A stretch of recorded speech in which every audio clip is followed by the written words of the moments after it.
যারা সাবমিট করে অবসরে গিয়েছেন তাদের চিকিৎসা ভাতা এবং উৎসব ভাতা দেওয়ার একটা প্রজ্ঞাপন জারি হয়। আমরা দেখলাম বাংলাদেশের সমস্ত প্রতিষ্ঠান সেই প্রজ্ঞাপন জারি করেছে, বাস্তবায়ন করেছে। কিন্তু দুঃখের বিষয় এটাই সত্য, এমন একটি রক্তচোষা প্রতিষ্ঠান গ্রামীণ ব্যাংক, সেই গ্রামীণ ব্যাংক সেই প্রতিষ্ঠানে তার যে প্রজ্ঞাপন, সরকারি যে প্রজ্ঞাপন, সেই প্রজ্ঞাপন সে বাস্তবায়ন করেনি।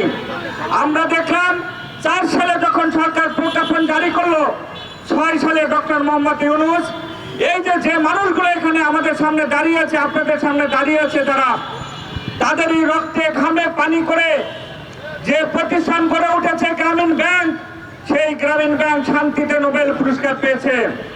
আমরা সেদিন আশায় বুক বেঁধেছিলাম, আমরা যারা শ্রমিকদের স্বার্থ রক্ষা করতে চাই, যারা আমরা শ্রমজীবী মানুষদের কথা বলি, সেদিন আমরা আশায় বুক বেঁধেছিলাম হয়তো গ্রামীণ ব্যাংকের সমস্ত কর্মকর্তা কর্মচারীরা তাদের যে ন্যায্য পাওনা সেটা বুঝিয়ে পাবেন। কিন্তু সংগ্রামী বন্ধুগণ, এটা বাস্তব চিত্র। 4 সালের সেই প্রজ্ঞাপন সমস্ত প্রতিষ্ঠানে বাস্তবায়ন হলেও আমরা দেখেছি 14 সাল পর্যন্ত গ্রামীণ ব্যাংকে সেই প্রজ্ঞাপন আলোর মুখ দেখেনি। তারা সেই আলোর মুখ না দেখিয়ে কিছু অসৎ কর্মকর্তা কর্মচারীদেরকে তারা ঘুষ দিয়ে টাকা খাইয়ে, যারা পরিচালনা বোর্ডে ছিলেন সেদিনও আমাদের কাছে তথ্য আছে, তারা সেই প্রজ্ঞাপন লুকিয়ে রেখেছিলেন। বিগত ফ্যাসিস্ট সরকার 16 সালে একটা প্রজ্ঞাপন জারি করে, আপনারা দেখেছেন। 16 সালের প্রজ্ঞাপনে আমরা কি দেখলাম? 16 সালের প্রজ্ঞাপনে স্পষ্টভাবে লেখা আছে সমস্ত প্রতিষ্ঠানে যারা 100% পেনশন ড্রপ করেছেন এবং অবসরের পরে যদি তাদের বয়স 15 বছর অতিবাহিত হয়, তাহলে সেই মানুষদেরকে আবার পেনশনে আনতে হবে এবং তাদেরকে মাসিক পেনশন দিতে হবে। সংগ্রামী বন্ধুগণ, আমাদের সেই ফ্যাসিস্ট হাসিনা সরকারের যে প্রজ্ঞাপন, সেই প্রজ্ঞাপন সমস্ত প্রতিষ্ঠানে বাস্তবায়ন হয়েছে, শুধুমাত্র গ্রামীণ ব্যাংকে বাস্তবায়ন হয়নি।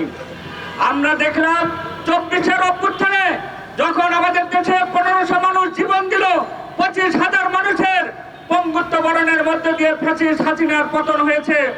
আমরা দেখেছি তারপরে ওই যে গ্রামীণ ব্যাংক রক্তচোষা যে প্রতিষ্ঠান ওই যে দুধের শিশুর মুখ থেকে সেই আহার কেড়ে নিয়ে তার পকেট ভারী করে অট্টালিকা তৈরি করে, সেই প্রতিষ্ঠান আমরা দেখলাম সেই প্রজ্ঞাপন এখন পর্যন্ত বাস্তবায়ন করেনি।